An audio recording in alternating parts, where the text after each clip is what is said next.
Knock, knock, knock. Is this thing on?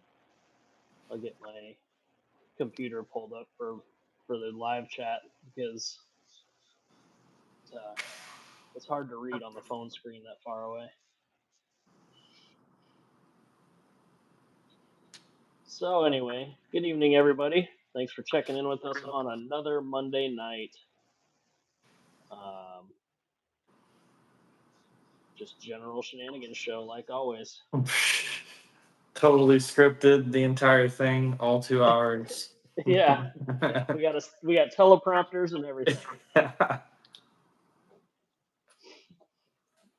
Hopefully, I've been having some internet issues today. Oh, here we go.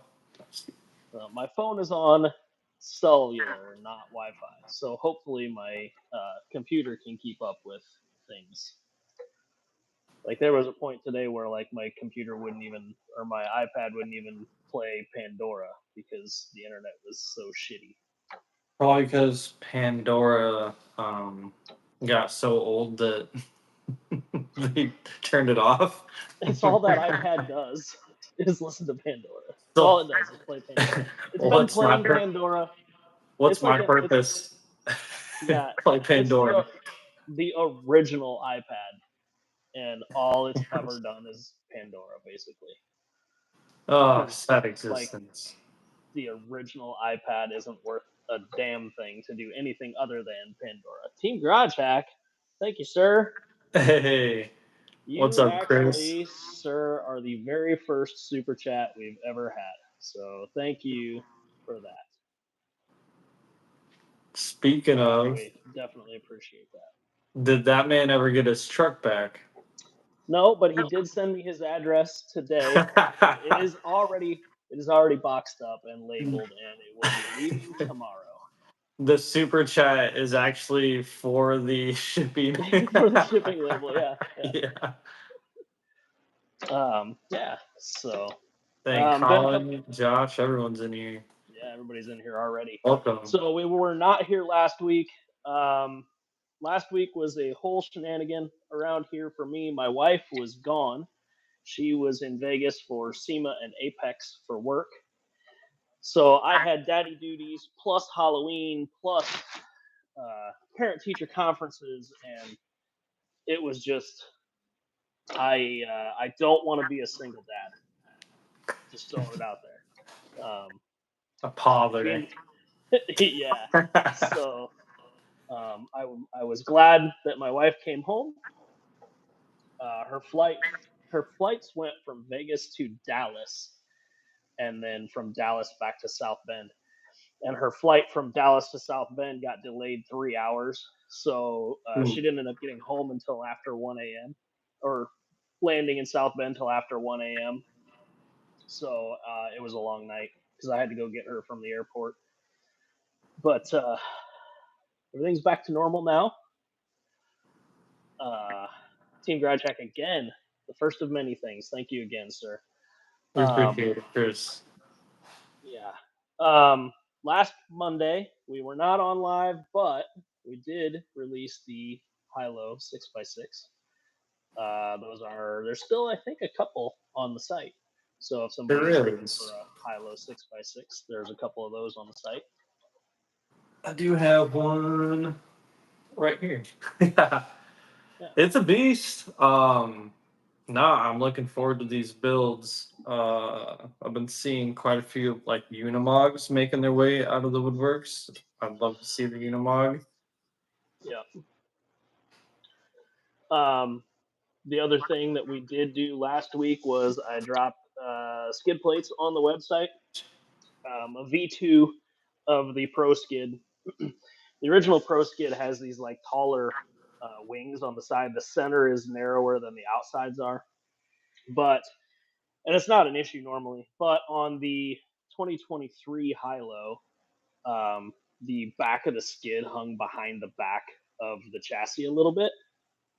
So we got rid of those wings and went to a straight, like a straight style. There's no more wings in it. So there are Pro Skid V2s and mini skids. The mini skids are 70 by 45. and these are like 78 by 48, I think 48 and a half. I don't remember. I made it fit, made it work. Precision. Sorry, I thought it was foggy in there. No, I had schmutz on my screen. Anyway, that's better. You can see there's no wings on it. So there are still, I think, like 30 of these left on the site, and I think there's like 15 or 20 mini skids left. They've been selling pretty good this last week, so those are still on the site. The other thing that we didn't get to talk about last week is the Vanquish VRD Carbon, which is in front of me. I got this the day after it was released. Thank you, Josh, for getting that shipped out to me. And I built it with per the manual and used some VXT2 tires on it, which I still believe that someone at Vanquish can't measure because these measure 5.3 inches with Vanquish dual stage foams on Vanquish wheels. That's all I'm saying. However, big boys. Yeah. However, this truck, I've had every kit that there is on the market. I've had most of the RTRs that are on the market. We have to keep up with this stuff. This kit is the best performing kit I've ever had. Period. I really like the SCX10 Pro platform. This is way better. I'm not even a big fan of the VFD transmission because we've talked about this before. Because it's a very tall transmission, I'm just not usually a very big fan of it. But for whatever reason, this truck works very well. It basically just follows the front tires wherever you aim it, it goes, and it's going to be hard to make it better. We'll be able to make options. We'll be able to mess around with stuff, to move stuff around, and have accessories and whatever. But as far as trying to make the truck better, it's going to be hard. Not that we can't do it, but it's going to be hard.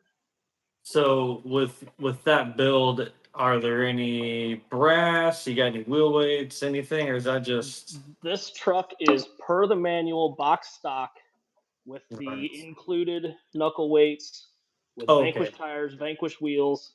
I did use my preferred Class 2 electronics, Holmes Puller 400, a Holmes SHV 500, and a BR Mini. So it's a very basic truck. But man, it just works. This thing weighs like right at 5 pounds. It's actually, I think it's right at 5 pounds with the Lexan body. That's a good weight that I like. Yeah. The center, like the balance of the chassis is right where I normally like it, like right where the lower front link's attached to the skid at, which is where I typically balance my trucks anyway. The one thing that I don't like is the rear shock angle. The spring rate in the rear is very soft. The shock has plenty of support to the back of the truck because it's a long shock, but the shock angle makes it seem very soft. Yeah. But so I think I'm going to move the shock hoops back a little bit just to stand that shock up a little bit and maybe run a mini T-spring on it instead. Something shorter. You gonna put? Is there room under the bed to push that back, or do you gotta? Yeah. Okay. There's plenty of room. Plenty of room. Josh slipped some money in the box to ensure Brett likes it. No, in fact, I have zero obligation to make any videos with this. I have zero obligation to make any parts with this. If when we do make videos, I will be making videos on this. When I do, Vanquish won't have any say in anything. They won't even see it before I release it. But genuinely, this is just order one. If you like the SCX10 Pro platform, just order one of these and I guarantee you'll like it. I guess I can show. I have been working on this. I've probably 3 hours of drive time on this truck already, and I have been working on stuff. And I will show you guys this, even though it is a rough draft. But of course, since this is an angled skid chassis, it is not Class 1 legal. But here is a flat skid VRD carbon chassis that I have been working with. I had this chassis on this truck already for about 3 battery packs, and I know what I want to do different with it, but I wanted to drive the truck again, so I put it back together stock. Yeah, it's definitely a nice kit. The rod ends are not getting sloppy yet, which is definitely improvement over the standard rod ends. It has their newer like gray plastic rod ends with it. So that's nice.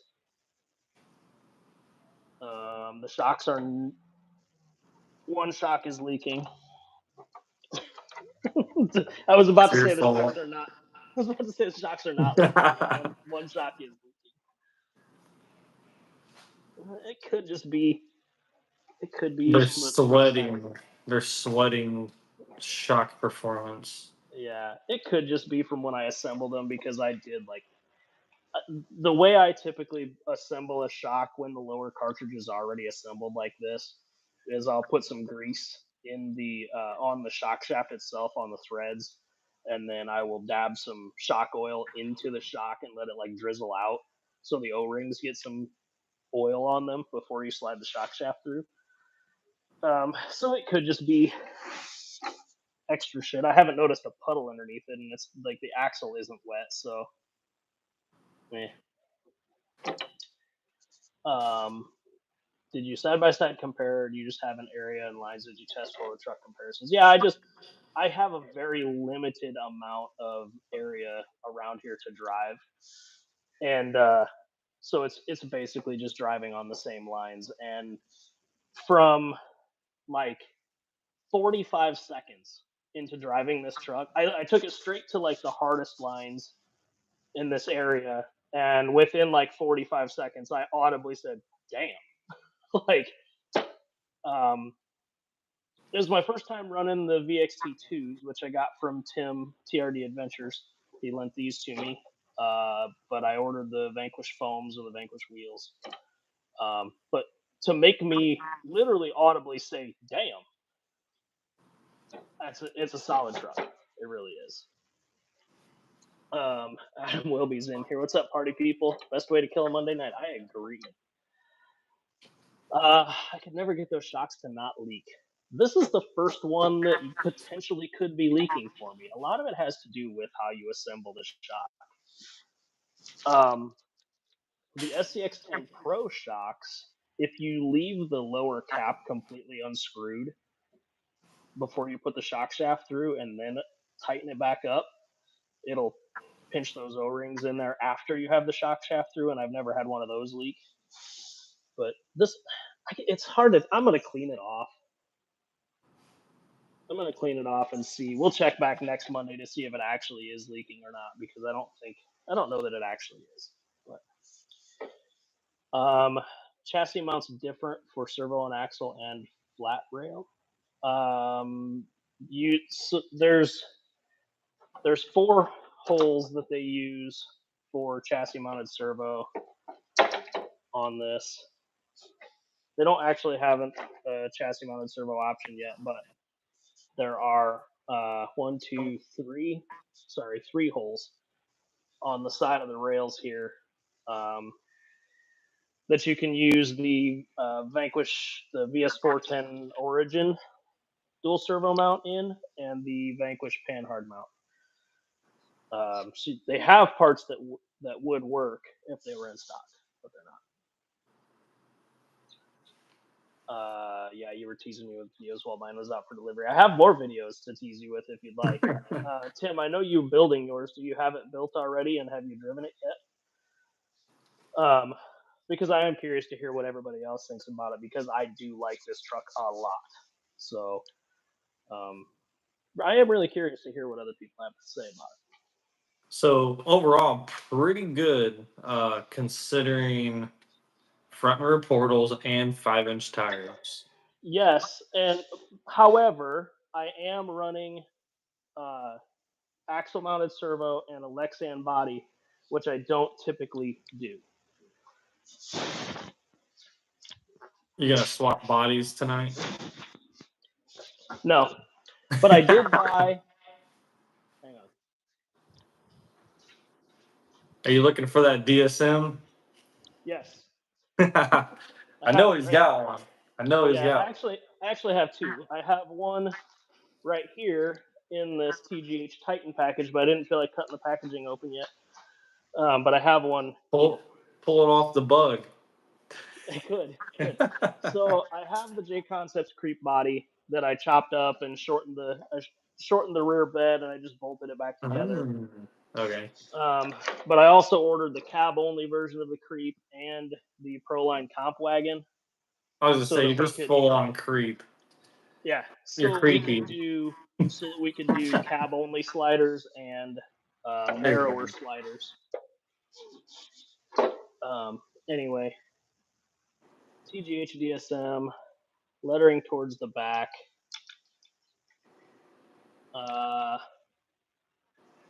Will not fit because of the new motor mounts.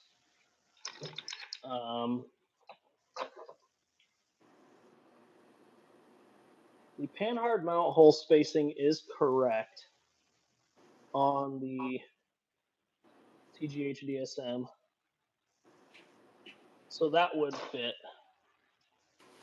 But the overall length is too long. You'd have to take an 1/8 inch off the back of this, and then you could probably get it in there.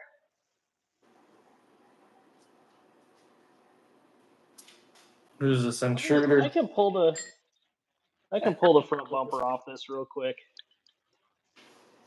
Took it out for a bit this weekend. Better than the Pro out of the box. I 100% agree with you. Got mine out last weekend. It did really well for absolutely no tuning and built exactly how the manual said. Shocks did leak though. That's a bummer. I am very happy with this truck. Titan DSM based on Element, different than SCX DSM. Oh, okay. I didn't realize that. Ooh, I might open that one because it is smaller.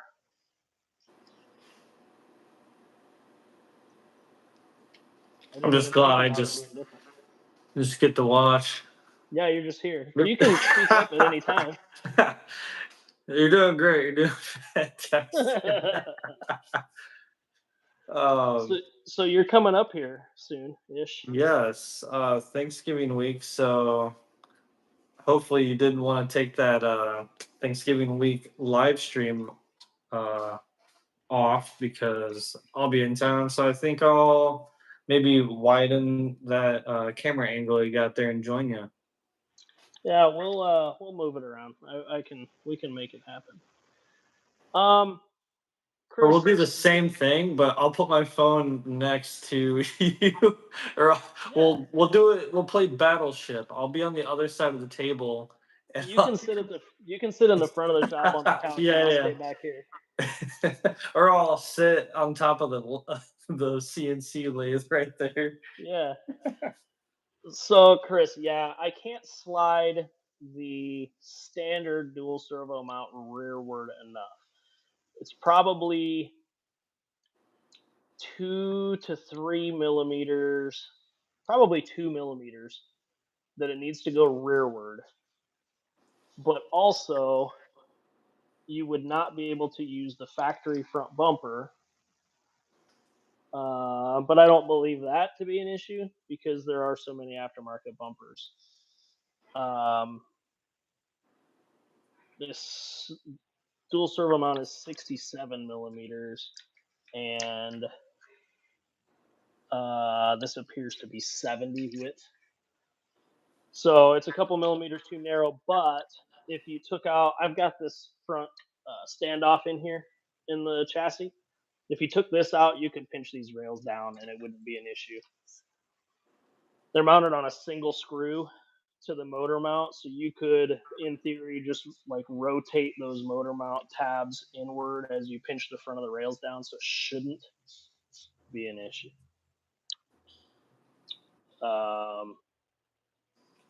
TRD Adventure, shoot your ideas over, man. I'm down for whatever. Would love to see a bolt-on winch mount option for VRD like the SOA. Yeah, we could figure something out. The only thing is the winch or the steering servo with its servo and axle goes when the suspension's compressed. That SOA goes all the way above the height of the chassis. So because it's on top of the housing. yeah, so if we did like a uh, perpendicular like micro servo mount, you could do like a micro servo winch in the front in this little gap right here. We could do something there with it, but I don't know that you can get a full size servo winch in there. But something like the small reefs micro servo. I can't believe I just suggested a reefs product, but um, something like the smaller winches would probably work. Winch mount would have to be located on the side next to. Yeah, you could do it, but with running a narrow body like the Creep or a cab only body, there's not a whole lot of room left on the sliders. Um, like my little comp batteries barely fit. I've got the sliders bent up to the height of the body to where I cut it, but they're still like a quarter inch or better outside the body. On each side. On each side, yeah. I thought about adding a second bend to them, throw them in the press brake, and add a second bend to them to like box them to narrow them up. But I'm like 2 steps away from having 2 different sliders designed to send you. So, any space to put it by the trans, similar to the high-low winch mount. You could probably squeeze one next to the trans where I have my receiver, but I don't know. If you're not using the electronics tray that they include, you could mount one there to the frame rail. Get rid of that electronics tray and move your, like my ESC's sitting there. We can move it somewhere else, and you could do some sort of a mount there. Bent my sliders too. Yeah, that was one of the very first things I did when I put this body on. I was like, well, I'm gonna narrow those up quite a bit. But even still, they're still quite a ways outside the body.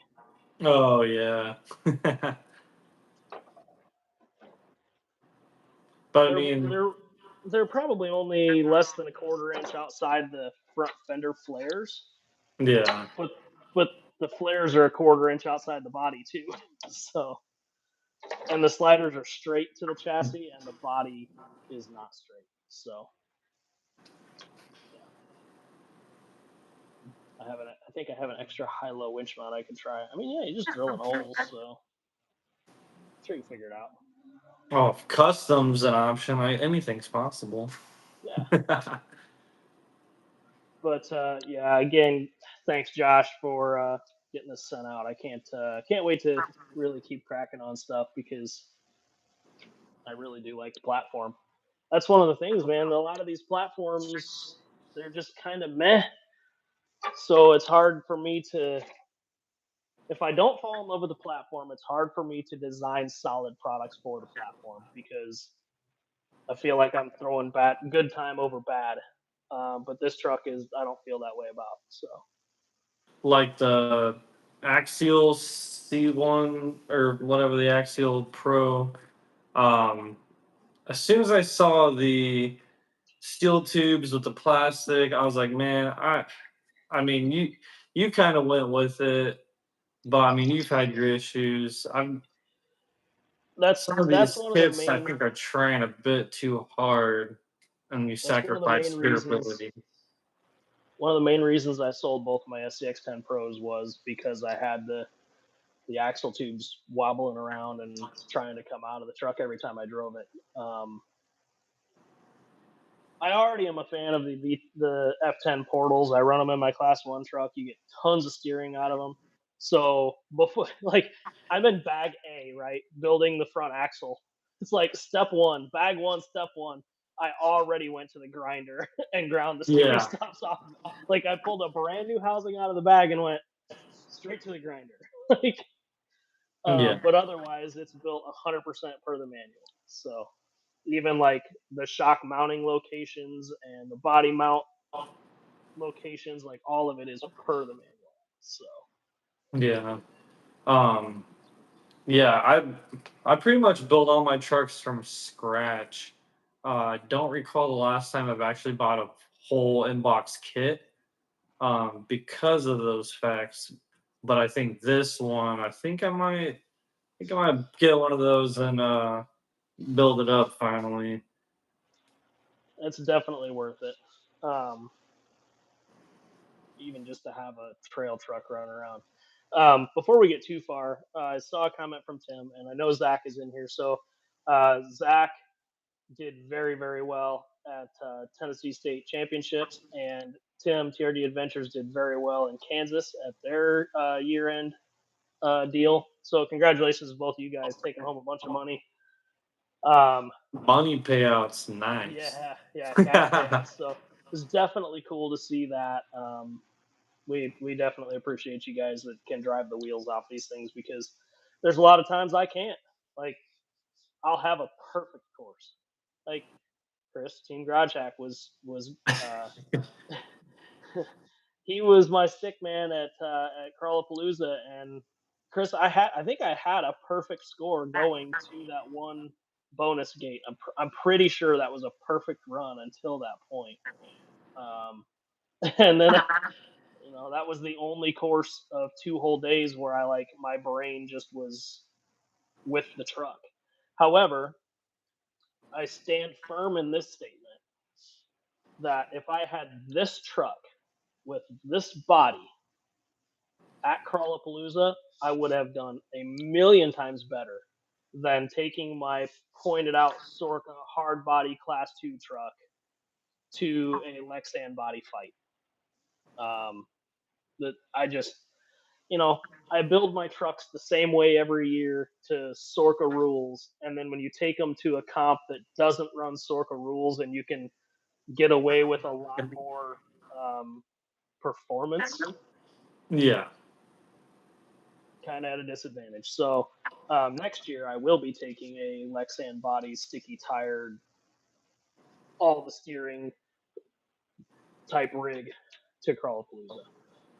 I'm glad you are because I'm probably just gonna build some beautiful hard body, chunky bastard and run it anyway. Yeah. The worst thing about all axial axles is that they allow the diff to flex so the pinion skips. I have never, that I am aware of, had a ring and pinion skip on an axial axle. However, I tend not to bind my trucks up to the point where I need to really hammer down. The only time I've blown out ring and pinions is that what's that big Castle Red Bull can 8 scale. Yeah, it's gigantic. I Yeah, I had that in a Yeti on I think 5S, 4S, and you just hit it and it'd yeah, go "Rawr" out of the back. yeah. My issue, like we talked about, my issue with the SCX10 Pro was just the steel tubes going into the plastic center section. They just did this. They were held in with tiny little set screws, and I couldn't keep them from turning into a boomerang or just weeble wobbling around. I was every single time I drove it, I was having to do something trying to keep those axles together. Um, and when I sold the trucks, they were tight. I put new centers in, and everything was tight when I sold them. So I haven't heard anything from anybody. I've sold both those trucks months ago, and I haven't heard anything bad from anybody about them. So, but they, like I said, I put new centers in them. I other than batteries, I think you'll probably never see me break due to a mechanical. I think Dumb about pass. all I think about all those issues, and I just try to have fresh, sturdy parts that I have of the utmost confidence in. This guy's 3 gates into his first course of the day and has a dead battery. Like, who does that? Like, Someone who's uh, not that serious. yeah. I like running my hard body against scale sporties. I do too. However, next year I want to try to be a little bit more competitive. Um, I need to use my brain a little bit more in class one. I can drive my class two truck very well, but when you're up against Lexan bodied brass wheel weight having sporties with a full hard body, it's kind of you put yourself at a grave disadvantage. Um, I've skipped teeth on Air 44 Capras. You bind anything enough, it'll give. Yeah, I try not to bind stuff up. I don't know. Zach, we're demanding you run a slipper in that thing now. Yeah, from now on. That was I think we talked about that the week after Crawlapalooza. I think it was Josh Hibner was standing next to me. I finished my last gate on my last course of the day, and I went to drive the truck up the next little ledge off the course, and it would not climb it. Like it wouldn't even move. The slipper pads just Oh, said no yeah. more. Like Josh looked at me. He's like, "Did that just happen?" I'm like, "Yeah, I just cleared gate 10 with this truck perfectly." And 2 feet later, it wouldn't move. I'm like, I don't know what happened. I don't know how that happened, but Take it. yeah, yeah. I keep a stash of axial slipper pads here. I think I've got like 10 pair of slipper pads left. Um, I think I accidentally ordered 20 sets one time instead of two. I just never returned them. And I don't know if it was my fault or if it was the hobby shop's fault because I ordered them at the hobby shop. But the lady handed them to me, and I'm like, okay, well they're cheap, so whatever. Here we go. Yeah, yeah, whatever. But yeah, so it's been a very solid 2 weeks. What's a slipper? That's your problem. That's why you skip gears in the axles. I would much rather listen to the slipper slip for a half a second than not be able to finish a course. I really wanted to go to the Tennessee state championship stuff, but with the wifey flying in Friday night, flying home, and actually not even getting in until 1 a.m., there was absolutely no way I was going to get to Tennessee uh, Friday or Saturday. So maybe next time. Next time. There's always the next time. You going to Rocky Mountains next year? I'm assuming Chris is going to put it on. I mean, it seemed like a pretty successful. If they have it, and assuming it's not in June, I cannot do it in June. And actually, this June is going to be even worse for me than last June because we're going back to Disney World again, but also there's an Ultra 4 race at Badlands. So there's an Ultra 4 race at Badlands. Then the following week, we're in Florida for Disney. And then the following week is Axial Fest at Badlands. So, like, I'm going to go from Badlands to Florida back to Badlands. Like, I'm not going to be home for 3 weeks. So it's going to be pretty interesting. What's up, everybody? Just walked in the door. Another Monday night shenanigans show, you know. Yeah, you know, where the rules are made up and Yeah. everything's unscripted. Yeah. Oh man. Yeah, been a wild couple weeks. I wish I could have been here last week. However, I was busy. Yeah. And then so trick or treating on Tuesday of last week. Saturday and Sunday were like 60-ish degrees and sunny. Monday it was like 55 and sunny. Tuesday it was 36 and snowing for trick or treating. I'm like, Nice. really? There are very few things that will piss a 7-year-old off more than trying to tell him he has to wear a coat over top of his Halloween costume. Like, this dude was not having it. Spider-Man don't wear no coat.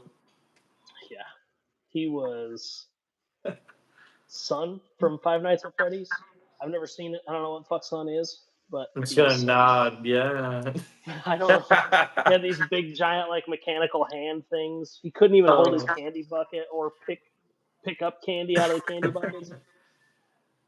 Um, I made him wear a hoodie underneath his stuff, and I made him wear two pairs. I made him wear a pair of pajama pants and a pair of sweatpants underneath his pants. And then, like, if there was a longer distance between houses, I put his coat over top of him and zipped him up with his arms just down at his sides, waddling around like a penguin.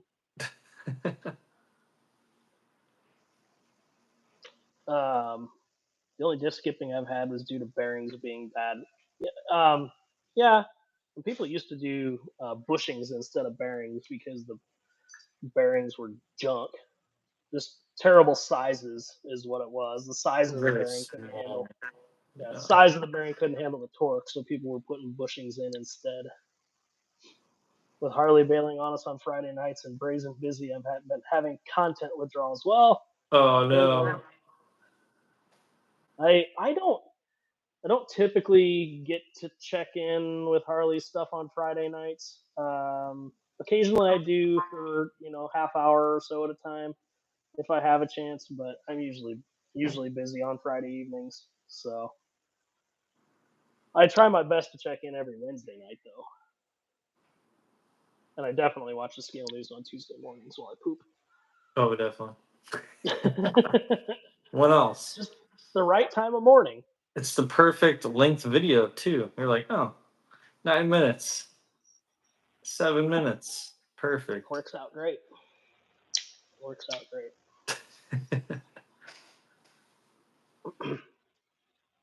So I've shipped you uh, some pro skids and a couple of mini skids.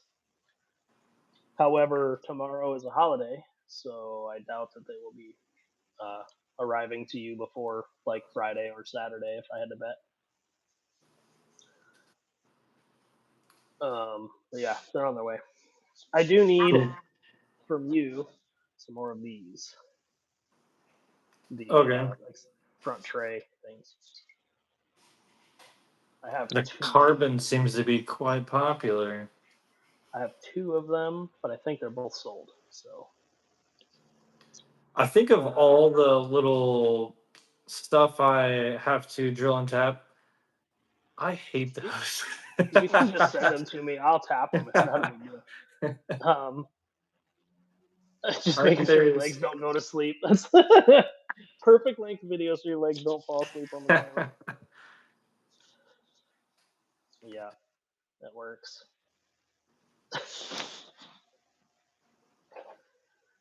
Oh man. What else? What else we got tonight? We got a long show left, and I feel like I talked way too much at the beginning. Burned up all our content in 10 minutes. Yeah, man. You're reading this prompt way all in one go. Somebody just kept clicking the teleprompter button, so yeah, I want to have this VRD class 1 setup done. Probably I want to have it done in like the next 10 days. Is my goal. One thing you guys can let me know in the chat. The skid plate mounting holes are different on the VRD than any standard SCX or whatever. Do you guys want pro skids drilled with VRD pattern? It would allow you to run like the Deluxe Portal Trans or a 2-point low or something like that. To run a 2-point low, you will probably have to cut the bridge out of the chassis and the bridge out of the sliders. But axial spacing is 38. This is like 39 and a half or something like that. It's not a huge deal for me to change the program for the side holes. So I guess let me know in the comments or in the chat if you want pro skids for the VRD carbon. Also, I made an executive decision on this batch of pro skids because I kept getting PMs about SCX10 Pro. I had, you can mount the pro skids in the SCX10 Pro, but the factory axial rod ends, the ball is wider than the Traxxas one or the Vanquish one. So people were bitching that they don't fit. So I made the pockets 1 millimeter wider. It's not a lot. Well, actually, it's less than 1 millimeter wider. It's not a lot, but it's enough that like a Vanquish rod end does have a little bit of play in it in the skid, but an axial rod end is like snug to get in there. I think we should make all the rod ends the same. Unless everyone got to be different. Or we can just have 20 new skids in our catalog. That'll make it so easy for you. Yeah. The skid would not have the VFD bolt pattern on it. It would basically be a conversion skid to mount other transmissions into the chassis. Axial is 0.3, VPTRX is 0.28. Yeah. So, but people were bitching because these were like 283 or 284 is what I had them programmed at, and I obviously 0.3 is bigger than like 284. So,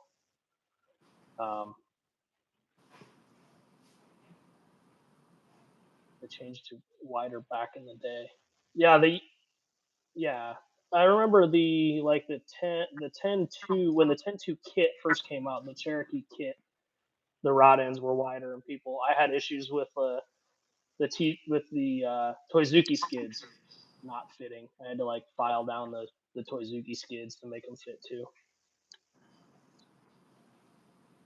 Just got my Red Cat Ascent, where I'm content. Would you guys be willing to work on a chassis for it at some point? It needs better front shock place. It needs better front shock placement. It needs the motor mount moved down like 10 millimeters. I'm definitely interested in working with the platform. I don't know about the longevity of the axles is my issue, but I mean, axle swaps are pretty common and pretty easy to do. So it is definitely on my list of things to work on. But this platform is more important, in my opinion, than that one. Blank skin, I can drill my own holes. Yeah, we can do that too. I could take the reins on the Red Cat, maybe. I don't know. We can do that if you want. It's like $289 or something for an RTR truck. It's not bad. I could see a return on my investment. Yeah. I don't think it would be that big of an issue. And thank you, Paul, very much for that donation. I think the Ascent actually has some potential after taking it out this weekend. Not gonna lie. Yeah. There were a couple of guys at Crawlapalooza that were running them around on the rocks because that's like right when they came out. I didn't walk up to check them out or walk over there to watch them run them, but I know there were a couple on the rocks. So yeah, I saw a couple. I got the hold one. I should have taken pics that would have lasted longer because I forgot all the little details that I was like noting down. Obviously. I did get 2 things in the mail the other day, so like compatible with mail call here. I got a Holmes progress winch, internal spool winch, Nice. and I got a TGH progress winch, internal spool winch. They're the same, but I got two of them. Andrew Flowers was selling these two. The TGH laser etched one appears to be brand new, never used. The Holmes Hobbies branded one has some marks on it, like it has definitely been at least assembled, and the winch line's spooled on it, so I assume it's used. But yeah, I got two more of these. These are my favorite winches, and I was down to only the ones that were in my comp trucks, so now I have two spares again. Thankfully, one of them will probably find its way into the VRD because we will have to do dual servo mount, or I will want to do dual servo mount.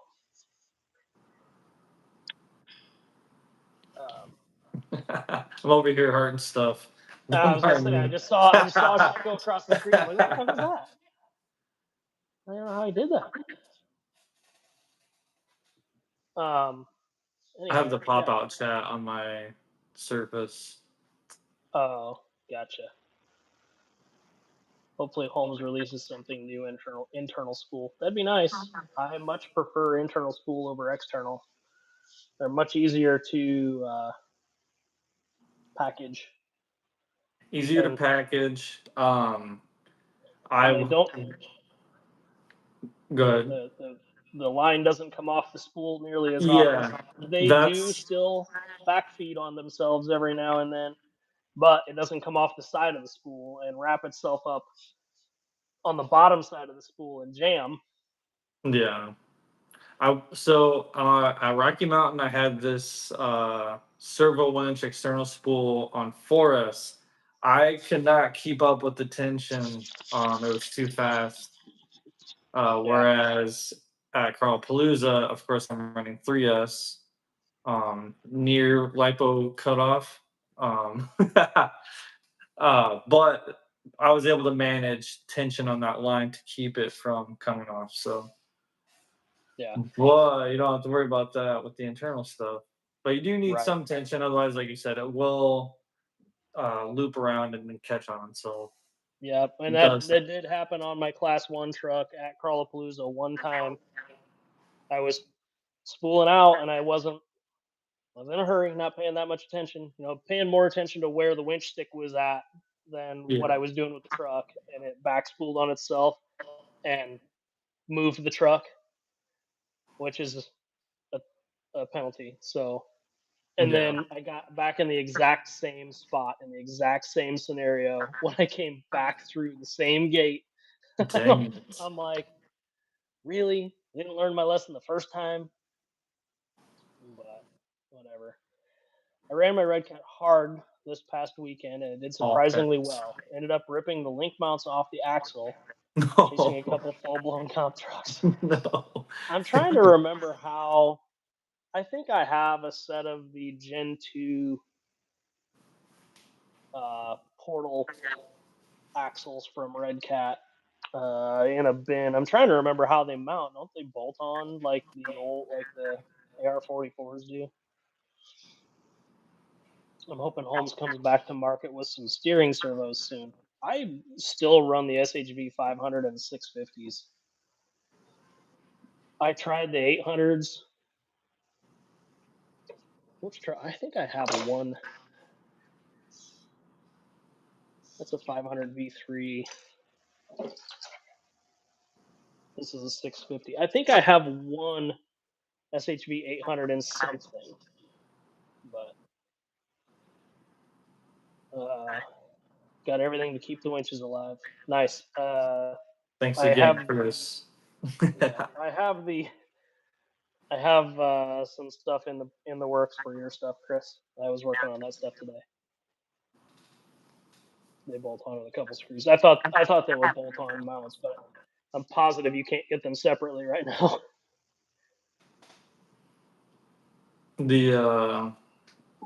It's And good to thank you have. again, Team Garage Hack. I'm usually kind of torn when it comes to electronics.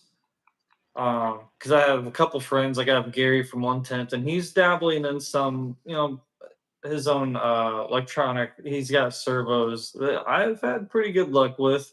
Um, Probably not the fastest, baddest things on the market, but good enough for me. I haven't had any problems. I did give Jason, I think it was a SH SV500. I've had for like 2 years, but I just stripped the gears out. So hopefully I'll be getting that back. Not sure why that stripped out because I don't really, unless you know what, that was in the Forerunner. The Forerunner got beat on, so that would be Yeah, that would be why that got stripped. I gotta tell you, I was pretty bummed to not see the Forerunner at Crawlapalooza this year. I was lacking a little space. I Well, I could have was just actually taken trying it to home pack with. I could have taken it home with me, like I did Chris's truck. it. Yeah, just be a party. Yeah. Um, I think actually the servo in that is still what servos in there? I'm drawing a blank. It I still thought that had one has. of. It's I thought got that had either one of Gary's or a Savix in it. no, it's neither.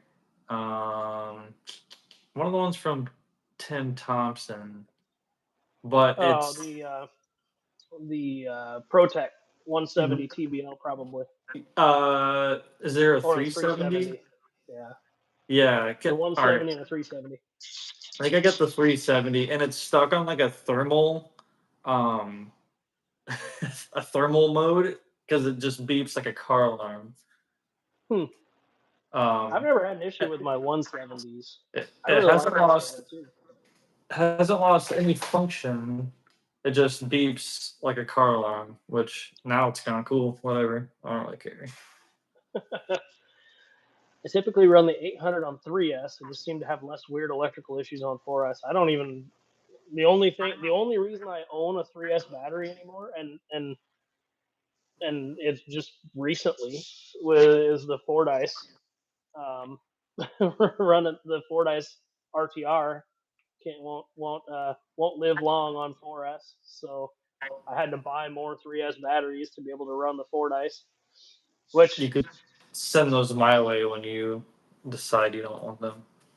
yeah, which I'm very happy with the Fordyce also for a trail truck. It's not a comp truck. It never, that wasn't my intention with it, but that truck does really well. The smaller Falcon tires that come on it are very good too. Did I send the new winch? Yes, you did, Chris. That's what I was talking about. I was working on that earlier today. You sent that before Crawlapalooza. What's up, SLZ? Anyway, Fordyce. Yeah, 3S on Fordyce runs pretty well, and my little 1300 batteries run for 45 minutes in that Fordyce, so works pretty well. I think I'm gonna order the Vanquish Light kit to put in the Fordyce. And I also have in the box over there a Phoenix straight axle RTR. I think it's an RTR. I better go look.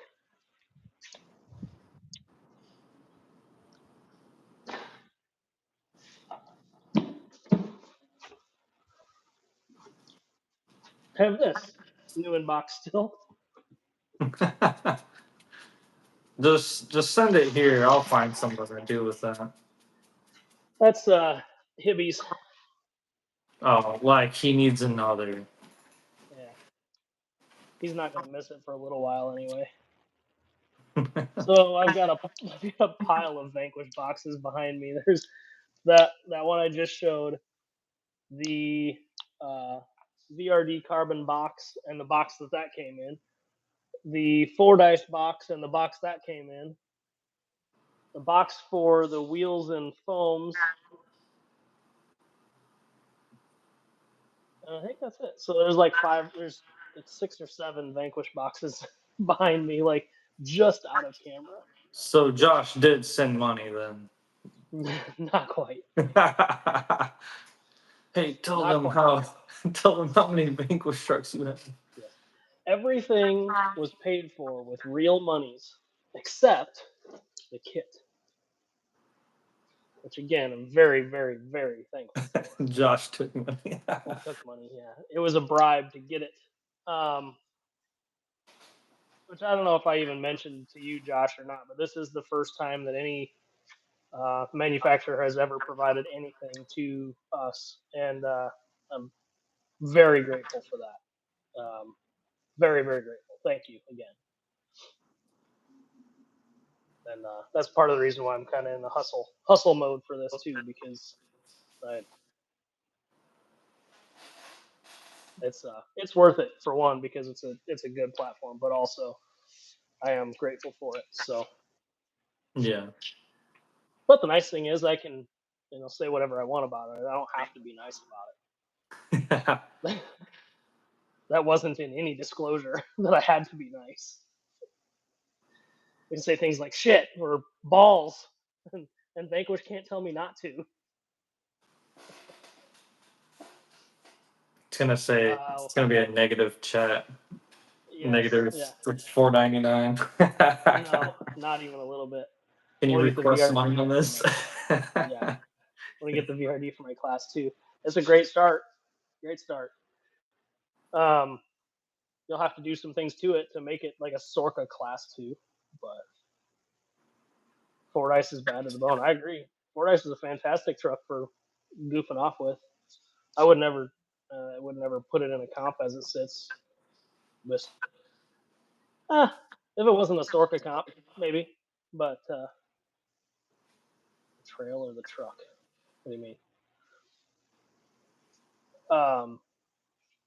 The truck. The truck. This one.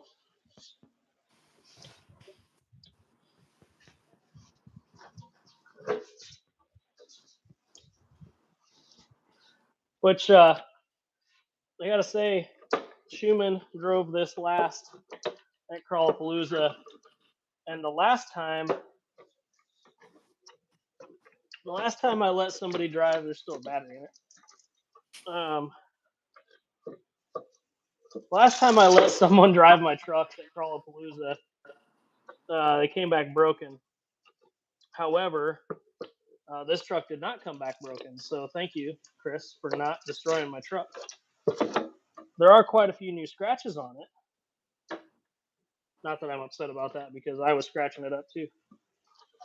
But there we go. This truck works great. Can I trade my Phoenix straight axle for a Fordyce? I'm sure you can find somebody that would want to. He was trying, that's for sure. Did you send that video to Josh for a little night run? That's where Chris was driving this truck, was in the night run. So Chris had a sun strapped to his forehead or something of that nature. He had one of the gigantic Harbor Freight Bauer spotlights. I told him he looked like the Pixar The lamp lamp from Pixar. hopping around. Yeah. Yeah. Oh, that was fun. That was a good night. But yeah, I think Chris was enjoying driving this truck quite a bit. We talked about it for quite a while before the night run. After we were done with our class 2 stuff, we were just goofing off playing on the rocks, and we discussed this truck for quite a little bit. Yeah, the Coloradian was coming out of Chris that night for sure. Channeling his inner miner. Yeah.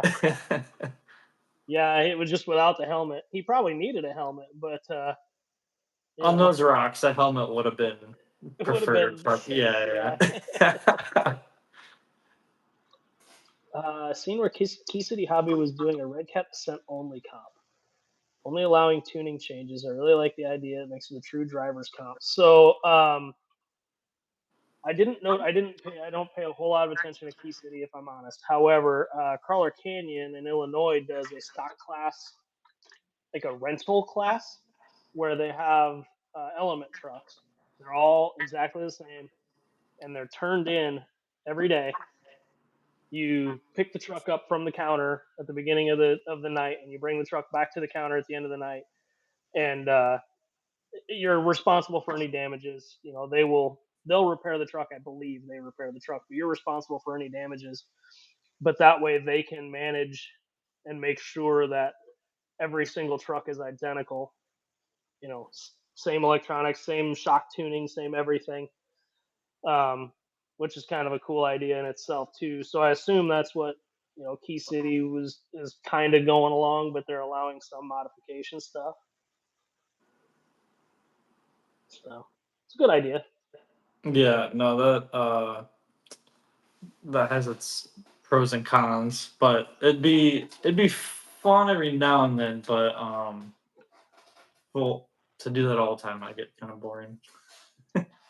I don't know, man. Canyon is a tough enough course. The driving a stock truck on Crawler Canyon's course, that's a driver's class, man. Especially when you're dealing with something like, a box stock. I think they were using Ectos or something like that. Gotcha. But even still, it's a box stock no mod truck. You break something on it, they put an OE part back on it. They're not they burn up a motor, they're putting an OE motor back in it. It's just That's cool.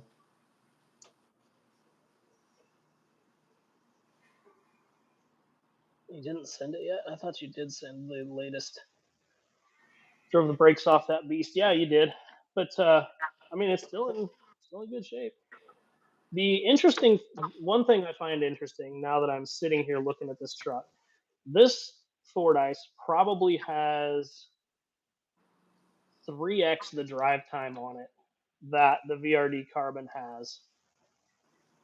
Yet the skid plate on the Ford Ice barely has any scratches on it.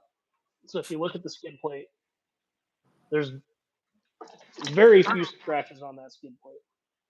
You look at the VRD Carbon, you're not gonna be able to see them. Just go ahead and turn my light on. And that's on 5-inch tires. What's the Ford Ice? Is it the 4.19s, little tires. You can't see the links. The links are all scratched up. The skid plate's all scratched up. You can't really see it in camera here, I guess, but yeah. Take my word for it that the VRD skid is much, much more scratched than the Ford Ice skid. And Is that light's way bright? Yeah.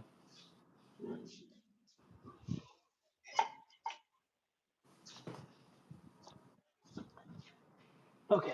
But yeah, this truck's on like 419s, and the VXT2s are like 5-inch, 5.3.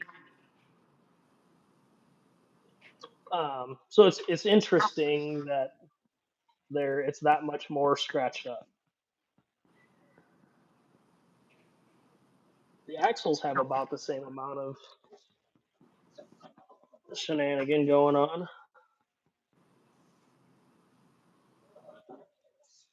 But I was well behaved, thank you. You could have broke it. This truck was way cheaper than the SCX6 that got broke last year. 4.75. Oh, you're gonna make a measure. Bullshit. 5.0315. That's at that lower. It depends on what elevation you're at. You're below sea level, so everything's more bloated. 5.0315. You pump With those up. Vanquish foams on Vanquish wheels and Vanquish tires. Invented.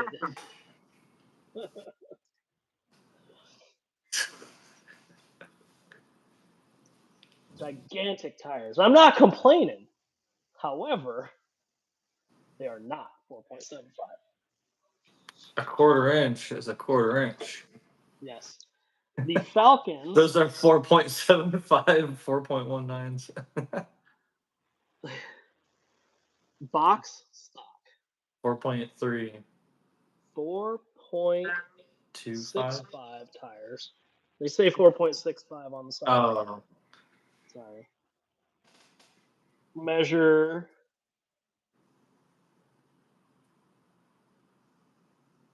Right at 4.6. So these are reasonably accurate. The Falcons are reasonably accurate. These VXT2s. Hey, measure the tire, not the lugs. Yeah, measure the tire carcass, not the lugs. The inner diameter of the tire is 4.75. Yeah, dude. I don't know how on earth.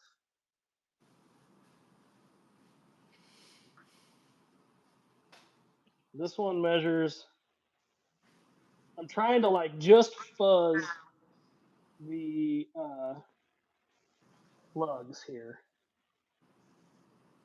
without compressing the tire at all. Yeah, like 5.29. That's not 4.75. Whatever. I like these tires though. I like the compound. They're very nice. Nice and sticky. You can measure the tire, not the lugs of the tread. They measure the foams that go inside, and that's what they call freaking Chinese calipers. My 419 trenchers. Your Measure Boys 5000s caliper is a little off. My 4.19 trenchers with Proline foams measure 4.202.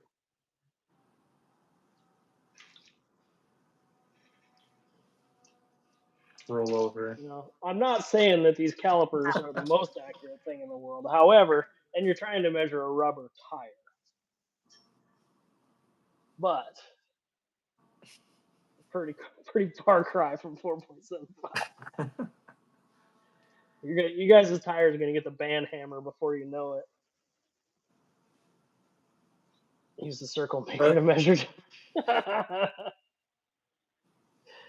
You probably didn't see the Wednesday night live stream where Josh bought a circle maker? No, I did like not. Adjustable circle makers. That's where that joke's from. He's got a adjustable circle maker. Sorry, I'm late. Dishwasher decided to spring a leak. That's always cool. I was gonna say, Tim, TRD Adventures Tim, tell your sister congratulations on the baby. Yeah, I saw that. I think I'd like to post. Yeah. For the matters to short 5 minutes a week. The 5 minutes a week I'm on Facebook. I did happen to see that. Congrats. Yeah. It just has to say 4.75. Correct. Facebook knows I don't get on there, so they give me all the top stuff right off the top of my feed. The baby that beat Matt. Yeah. I think Dallas did beat Matt, didn't she? Dallas beat Matt at Nationals. Matt's gonna drop a position next year when the baby enters the comp. Yeah. Yep. That'll be funny. Baby girl, yep.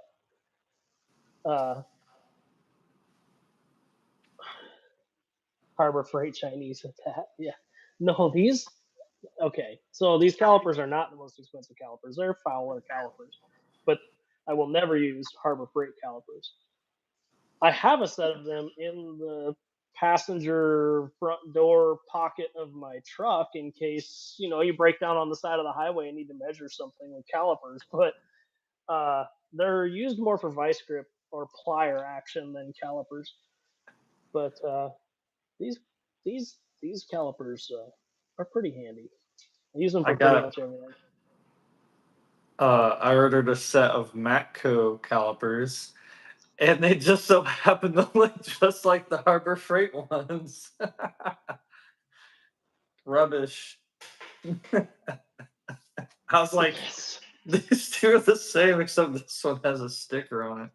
Freaking that's got right. me. It got me. Yeah, yeah, yeah, yeah. Has Wes added any more Land Cruisers or Lexuses to his stable?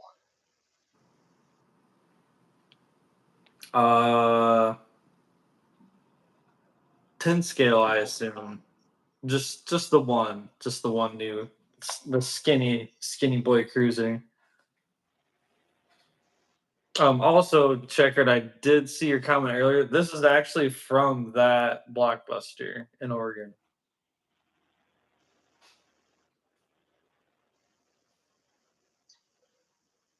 Do I need to quote the scale scam? If not advertised, tires will be laid flat on the table and measured. Oh wait, that's the interpretation. Yeah. It says on the side of the tire So 4.75, so that's what it means. dang. So basically, everyone has to buy that tire. I'm about to buy a set of those tires now. Yeah. Now I gotta fit them though. What's the problem?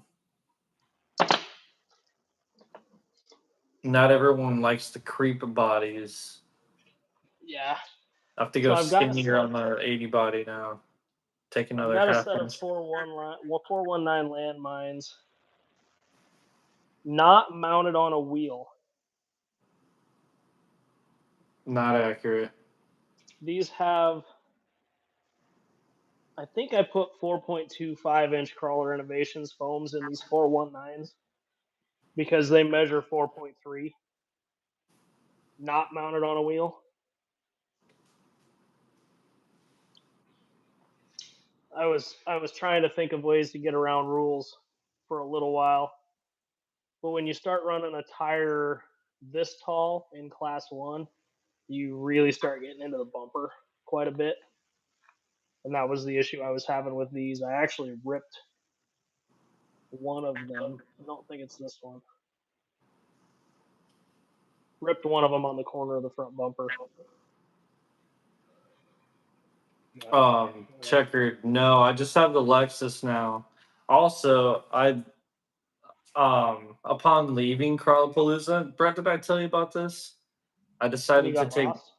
yeah, so I've had this expensive sounding clunk and scrape in the front end. I had actually pushed the skid plate up into the sway bar. So every time I think I probably heard that happen. it was pretty loud. So that is the downside to that truck is that the inside's so quiet. You don't hear nothing on the from the outside. So I had the windows down and I was like, "Oh, what is that noise?" Yeah, so I had to take that off and bend my skid plate. I think that stock skid plate's gonna be short lived, also. Yeah. Um, or I just need to not drive it like it's my 80 series on 35s. One of the Right. two need to happen.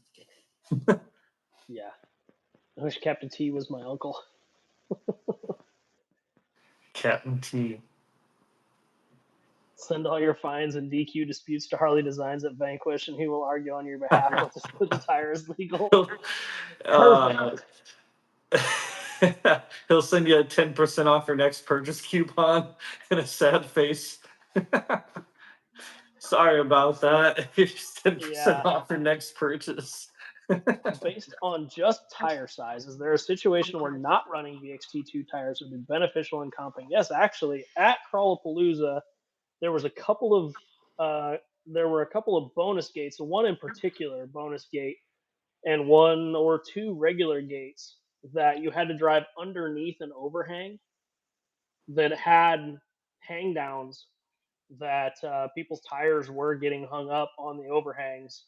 So running a smaller tire would have been beneficial in those situations because you could have gotten closer or further into the overhang to whip into the gate a little easier. So yeah, there are situations where the tallest tire is not going to be the best tire. If you can run a larger tire, wouldn't you want to in a comp? No, not necessarily. If we're Have allowing you 5-inch tires, let's bring back Rovers. We'll just buy a set of J Concepts megalithics. They're damn near the same thing. the being in the 1-to-1 world? Have you noticed that the Maxxis Strepadors have always been under height of what they're measured or what they're advertised? I think that that's one of those situations to where the smaller tire gets you a little bit better center of gravity. They could. In some situations, may be beneficial.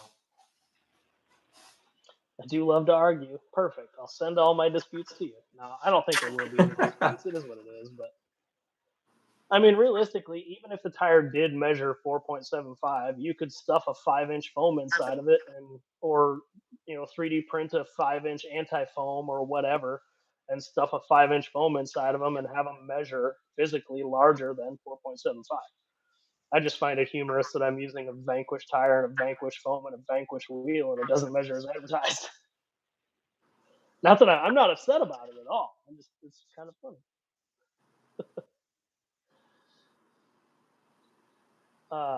Wes was driving down the road, stuff dragging and falling off. Meanwhile, Wes is singing along to Spotify and obviously and oblivious to anything How going did off the he? truck.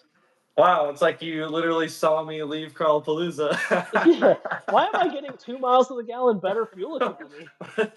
Why are people waving out their windows, pointing?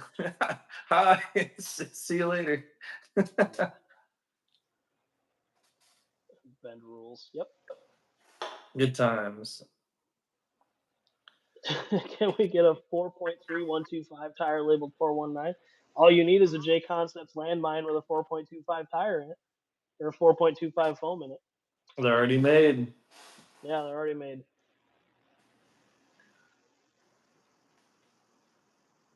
You sold a dead bird to a blind kid? Oh, man. How many people in this chat? Oh, I think the age is there. I think everyone in that chat knows that reference. At least 2/3, I would say. Yeah. Everybody following me leaving Crawlapalooza was like, that guy's not passing any gas stations. He's stopping at every single one. Dude, Yes. that's probably my biggest smile. Is that I'm not. I get like 320 to 350 per tank, man. I was getting like 225. Dude, that's all I can do in the 80. But So I can't even go 70. when I went to Axial Fest, Badlands, I towed my pop-up camper with the Jeep, and I got like almost 11 miles to the gallon. And I thought to myself, that's pretty bad, but I'm pulling a camper in a Jeep on 30 seconds. Yeah. So when I was considering driving the Jeep to Oklahoma, I'm like, I'm probably going to get like 14, 15 miles to the gallon. I get like 18 in the truck. It's not that bad. No, I was still getting 11 miles to the gallon in the Jeep. Turns out that's just how much fuel economy it gets. It didn't care that the camper was back there. What the Didn't hell? care. So bad. Colin, how's the eye? Yeah, I was going to ask you, Colin, can you see yet? For those of you that don't know, Colin is a team driver for Brazen, and he races side by sides in short course series. And during Crawlapalooza, he was racing right down the road in Jay, Oklahoma, and he took a pretty wild ride on that was Saturday afternoon, wasn't it, Colin? Yeah, I think so. So Sunday I saw him, but he was wearing a hat, and I saw the pictures later, and his forehead was bruised. I was like, oh, I didn't even see the freaking bruising because he was wearing a hat. His God damn, entire forehead was purple. man. And he still drove a side by side through Carlapalooza, and I think he did not the waterfall. What do they call that? We were right next to that feature. Little Blue. Little Blue, that's right. He still drove that. I'm like, oh man, it's crazy. His forehead's black and blue. Still not stopping him. That was a pretty good ride. So I've decided I am flying to King of the Hammers. Okay. I'm flying from South Bend to Palm Springs, California, and I rented a U-Haul Sprinter van. Okay, you're gonna from the U-Haul place right outside the airport, and because it's cheaper than a rental car. No, $18 nice. a day instead of $74 a day. And So I'm gonna. you're one big advertisement. That's perfect. Yes, yes. So I'm gonna fly into Palm Springs, grab the U-Haul, and head out to Hammers. So I won't be sleeping in the van. I'll be sleeping in the toter home, but I just don't want to be gone for. I've got obviously I think there's 7 buddies driving out and driving back, and everybody's like, "Well, you can help one of us drive there and back, whatever." They're all going to be It's just a gone for lot like of 14, 15, 16 days. I'm like, I can't. yeah. So I'm going to fly out on a Wednesday and then fly home on Sunday. Send So I'll me be gone for like dates. 5 days. Send me dates because I think I'm gonna shoot for that. I have all these bucket list things, and I did like one this year. I wussed out on the others. Still fuzzy, almost like a pixelated picture. Optical nerve damage could take a year to fully heal. You'll be all right though. You're young. Your eyes are still developing. I drove 4 hours home Sunday too. Wasn't like your parents there with you? Couldn't they drive home? He just one-eyed it all the way back. Yeah. We're good. We're good. Dang, Like Colin, asking that's a our drunk short dude if dude. he's good to drive home. He's like, "Yeah, I'm good to drive home. I just can't get pulled over." Forehead's all bruised. Oh man, it was Um, a pretty solid ride. But Speaking of the King of Hammers, did you see? I had a video pop up on my feed that was like the Bloomberg documentary on the 20. It was 23 King of Hammers, and he was just like, I guess, scared of the people. I haven't seen that. The rate he said the race was cool, but basically I think he was scared of the spectators. I think is the gist of that whole report. I don't believe that there is a single spectator at King of the Hammers to be afraid of. I think that you could walk up to any single group of spectators, stand next to them, and ask for a beer, and every single one of them would grab a beer out of their cooler, or a water, or a shirt, or a face mask, or anything. There's nobody out there to be afraid of. Now, if you run into somebody's shit, you're gonna Yeah. have a problem. Like The you crash something. that they showed that clip of that dude getting his forerunner beat in because he was like running over people's tires that were sitting in the trail and stuff like that. Yes. But I do think the gist of that, or the point of that whole thing, was people at night need to chill because I think they had Shannon Campbell and somebody else on there saying like basically they're just getting at it was getting too rowdy and Most of the racers don't go out to that shit anymore because it just gets way too rowdy. yeah. So Yeah, I haven't been to the backdoor shootout or the Chocolate Thunder shootout or any of the night run type stuff in like probably 3 years, just because it just gets out of hand fast. to be my And problem, I'd want everybody to check stands it. too damn close.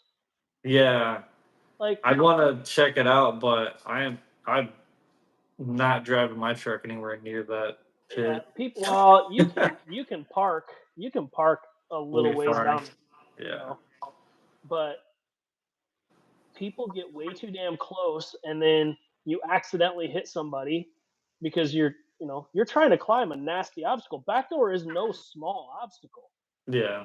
Like, it's not. It doesn't look bad on camera, but man, you walk into it, that is not an obstacle to joke with. And when you're standing 3 foot to the side of a truck that's trying to climb a nasty obstacle, if it bounces or slides, you're getting hit. It's your You're own damn getting fault you're wiped standing out. there. Yeah. But if somebody gets hit, then the drunk spectators get pissed and start bashing in windows and whatever. It's like, bro, Yeah. that person shouldn't have been fucking standing there. You just hit a guy holding his kid. Why the fuck was a guy standing there holding his kid? Like, it's There's 2 a.m. What the fuck are you doing out here? there's a you need to realize you're by a bunch of drunk people and there's all these little rocks really handy close by. I would Yes. just I would just assume those are going to be thrown if you do some shenanigans. Yes. So I don't go out to that shit anymore. But um, coming to it the first time, you definitely want to go out and see it. Just stay back a little bit. Up on Like, top of the hills. you don't Looks need to chill get up the there. best don't need to get the best close up picture of rocks coming at your camera. Just maybe you don't need to do that. No. The but yeah, that is one event. I think I'm gonna try and get to that. And that's early on in the year. Yeah, it's the first week of February. That oh yeah. All right. Bet. Shoot me dates. Text me some dates. I'll put Yeah. Um. Yeah. So I've already bought plane tickets. I already paid for the U-Haul. So it's $19 a day for a U-Haul, or $72 or something like that for a rental car. for a little Like, Corolla. yeah, like this. You're gonna That's a get like a Burning no-brainer. Man situation Yeah. and be screwed. Yeah. Well, that's a no-brainer. I'm taking the damn U-Haul van, and it's Oh like the yeah. Sprinter van style van. So Who cares? Heck yeah. Yeah, don't take the Silverado out there. Someone's gonna pull your motor out and put it in their everyman truck when they break uh, in practice. I don't know if I've ever told you the story, but a few years ago, Amada had lasers set up on the lake bed and were cutting parts. And somebody designed a front bumper that was like a flattened out box style bumper Mhm. that fit the U-Haul pickup trucks. So Amada was cutting out these steel front bumpers and press breaking them, and people were welding them together, taking the stock front bumpers off these U-Haul pickup trucks, putting these bull bar style front bumpers on, and using these U-Haul pickup trucks as pit vehicles, driving through the desert out to like remote pit 1 or remote pit 2, full of Nice. tires and gas cans and all this shit, but with these big front bumpers on them, so as you're bouncing through the whoops and whatever, it wasn't smashing the stock bumper and Yeah. plastic front valence in. And then at the end of the week, they just dropped the bumpers back off at Amada. I don't know whatever happened to the bumpers, but you guys were just taking the bumpers back off, putting the stock bumpers back on. It's pretty wild. Beating the shit out of these U-Haul trucks. I don't think I'd ever buy an ex-police vehicle or U-Haul vehicle. I don't think I'd ever buy an X rental anything. RV, van, none of it. the What do you my guys What do you guys think of that FJ at SEMA with the track so it can't belly out? Uh, I posted it's that. I said, "Hey Brett, new skit idea of a yeah, I little saw that. little winch." Yeah, it's pretty gimmicky. I think it's a I can think of a handful of scenarios where like it could potentially be useful, but it's probably more gimmick than useful. It's just like a handful of years ago. There's that truck that had the hydraulic extending frame rails to Yeah. change the wheelbase, and then there was that other vehicle that had like articulating arms, like the front and rear wheel on each side was connected to each other, so like he could hydraulically control like the pitch angle, like the front and rear wheels were connected to arms in the center of the chassis, and they could control. It's like a Tyco Again, RC car. yeah, basically. So like, you know, it's pretty gimmicky. What's good, guys? Anything new coming? We already talked about all that stuff. You'll have to rewatch the show. It's all right. Brett blurted it out in the first 5 minutes The anyway. first 37 seconds, I talked about everything we're doing. It's just been rambling for the past 85 minutes now. The chainsaw. Yes, that's what it was called. Yeah. I had No. ripsaw on the mind, but I know that's not the ripsaw. Yeah, chainsaw. That's what it was too. No, as far as new product goes, last week we released the 6x6 high-low. We also did a V2 of the Pro Skid. So there's two new products there. That this is just an update, whatever. But 6x6 high-low is a new thing. And then got a couple things going on, a couple things in the works for the Vanquish VRD Carbon truck. It's going to be probably, I want to have like 3 or 4 things all drop at the same time for the VRD. So Be on the lookout. as much as I would like to have a chassis release tomorrow, I want to Try to have test stuff. well, but I want to have all the ducks in a row too, to where we can release all the things at the same time. Yeah. Just also for those who are viewing, I do still have some of these little standoffs I'm including with the 6x6s I've left. So and they're not like a crazy substantial thing, but it's some free stuff. Yeah.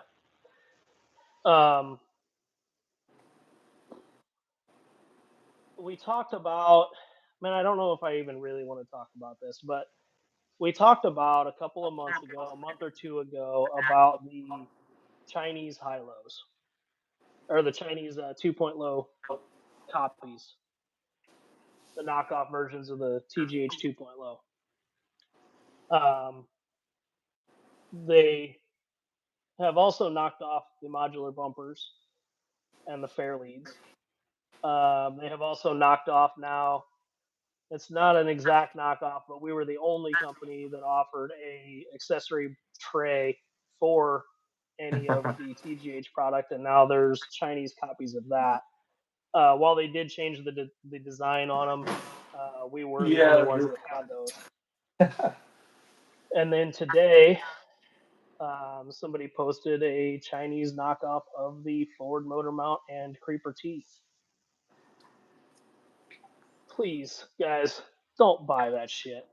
Like, just don't. The prices are too good to be true. I'm sure you're going to receive the product that you're paying for, but there's no way that these are quality parts for the prices they're charging. The price that the Ford motor mount and Creeper T knockoff is, I wouldn't even machine the 2-piece aluminum case for the Creeper T. And supposedly you're getting a Ford motor mount, a spur locker, a spur gear, a shaft, and bearings for the motor mount. The 2-piece Creeper T, 6 bearings, 3 shafts, 3 gears. There's absolutely no way that these are quality products. It's just not possible. Just like I said, just the 2 halves of the Creeper T case, I wouldn't machine them personally for what they're charging for this entire setup. Just don't buy the shit. Please don't buy it. whether you like TGH or not, just don't buy the shit. I can't stress enough that when companies like TGH or like ourselves spend so much time and effort designing and manufacturing and even securing manufacturing or whatever. Now I've got these machines behind me, so we manufacture most of our stuff in house. But Chris spends a lot of time vetting vendors and securing manufacturing and QC and all this stuff. When companies like this get their product knocked off, man, we don't even want to do this stuff anymore. Like they've got hundreds of hours in design times and emails and quotations and let alone putting in hundreds of thousands of dollars of their own money to manufacture stuff. I've got well over six figures worth of machines in my shop to manufacture RC car parts. We don't even want to do the shit anymore because the Chinese people or overseas, I just say Chinese, but overseas vendors are just going to knock it off and sell it for pennies on the dollar. The pictures they posted of the Ford motor mount had the motor all the way on Upside the other down. end, like upside down. Like that shows you the level of knowledge that these companies have of the product that they're trying to copy. Like they can't even mount the shit in a chassis properly, let alone design it or whatever. Just do not buy this stuff, man. What? If people continue buying it, they're going to continue to go down vendors' catalogs and continue knocking off all these products. And it's not going to go anywhere positive for the hobby because we're all going to stop designing stuff. Yeah. I'll go back to making shit for myself. These machines will make any part I want for any scale of vehicle. I don't have to make RC car parts, It doesn't take long for somebody who pours their heart and soul into designing to get discouraged by shit like that. What I thought was funny was this tray here that's listed was $1 more than the one on our site. And you get to talk to and see the dude who hand bent these, and he gets to answer and answer your emails and questions. Or we're at events. We hang out. We bought what $200 worth of pizza at the last event just to have at our booth for people that were walking by. People, we didn't even have anything for sale. People were just walking by. Hey, grab a piece of pizza. You ain't gonna see these Chinese manufacturers sponsoring events, attending events, developing new product. They're just copying whatever they think is the most popular product on the market at the time. And unfortunately, right now, they seem to be going down the entire TGH catalog, which I hope that there's some recourse that Chris can take. Unfortunately, there's probably not a whole lot of recourse he can take because most of us don't patent this stuff. And even if we did, it would have to be, worldwide patents, and you have to have big bank accounts to defend this stuff. And unfortunately, a lot of us can't afford to do that, so we get stepped on, and it sucks. Yeah. Chris, man, I wish I could join in here. I wish I could get you on here too. I don't know if we can do more than. I don't know if that link works for more than one. Is Tim in here? Has Tim tried that? I don't know. Wait, y'all had pizza? Yeah, we did on Saturday night. Yeah, actually. Yeah, we had pizza. I had some adult Friday night. refreshments. Yeah. Where were you? You didn't see our huge. I mean, we had so many brazen trucks down at our camp that people came down and asked if this was the concourse. Yes. They're like, is this the concourse? They're like, no, these are all driver brazen trucks. Yeah. There were probably 30. Probably 30 plus trucks on our tables. I had three myself. I think we had 6 or 7 8-foot long tables, and every single one of them was full. Yeah, Even with that's that, the it's next to impossible. Amazon, eBay won't respect that they're selling infringing products. And again, we as a community have to just not buy the stuff. And I understand that everybody has a budget that they have to stick to, and some people want high end parts at no money. But the unfortunate part is when you're buying these parts, you're not buying a high end part potentially. Now, again, I don't have these parts in my hand, but I do know for 100% fact that in the knockoff 2 point lows, they have a pressed gear in them. Uh, Chris, I was talking on the phone with Chris, and they had a gear that's pressed onto a shaft instead of being machined one piece. So you put that in a bind, it's just going to spin the shaft inside the gear, and then it's over with. And I guarantee you, they're not going to send you new gears. And even if they did, it's going to happen again. So I just don't buy the stuff. Even if you're on a shoestring budget, just save for a couple more weeks and buy the stuff from the guys that are supporting the hobby, not just the guys that are knocking off shit in the hobby. Are you going to take a crawler with you to Hammers? I have taken crawlers with me to Hammers 3 times, and I have never plugged a battery in. I'm so busy with race stuff the entire time I'm there, between shock tuning and qualifying and fixing shit after qualifying and more pre-running and then pit strategy and race prep. I never end up plugging in a battery, so I probably will not. If I do, it will be one simple truck. Last year I took my class 1, my class 2, my SCX6, and something else, my metal masher truck, all in a big tote. And again, I never even took the lid off the tote. So I don't know. If I do, it'd be something like the VRD or the Ford Ice or something. I could be tempted to, but like what you said, I'm gonna be running around with the camera. I don't know. I'm feeling Like I'd be it's not nerding hard. out. I'd be It's nerding not out. hard to throw a truck in the semi and send it out, but like I said, I've taken them out 3 times and I've never plugged a battery in. So it's hard to say. I was just messing with y'all. I was there with you. I was the one that was trying to grab y'all and get you in the bed of my truck for the night run. Oh, right on. It's we're still new to the whole YouTube screen names thing here. Yeah.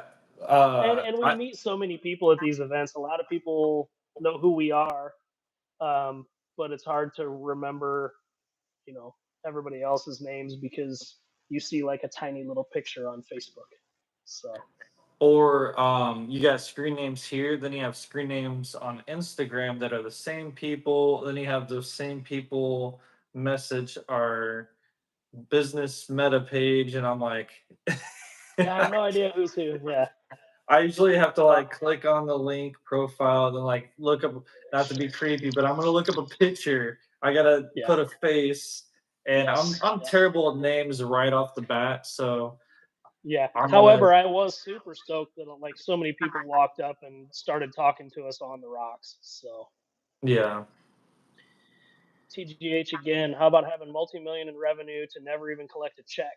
We do what we do for the community. Ask Operation 11 Charlie, Harley Designs, and many others how we put the community first. Exactly. And that's the other thing. These guys put their, you know, Chris works a full-time job on top of TGH. So they're putting their money where their mouth is, and then to get shit on by thieves and then have people support the thieves instead of the originator because of what, a $60 difference, a $70 difference. Yeah. Um, Personally, if those like knockoff trays got like real popular and I started seeing them, I honestly probably the first one I see locally, I'll probably be like, I'm not doing those anymore. I'd be Yeah, kind of disheartened to be honest. yeah, yep. We were there So for a week this year with ours. Didn't come out once. Too much going on. It was way too much going on. That all stops if we lose the support of y'all. We're extremely grateful for the past and excited for the future. However, these challenges make the risk too high. Agreed, 100%. Harley, got to go film now.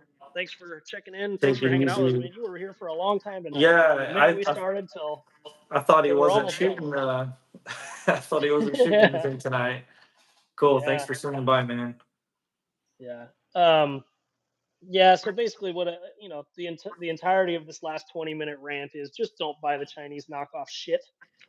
I mean, I said that the price is very appealing. I get it, but man, well, it will end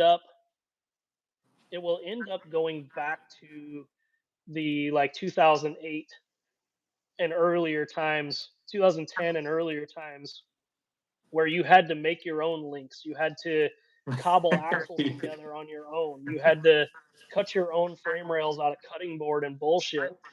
Before any of us vendors were ever vendors, we were making our own shit like that. And if everybody's just gonna knock off everything, I'll go right back to making my shit for me. And these machines can run on something else.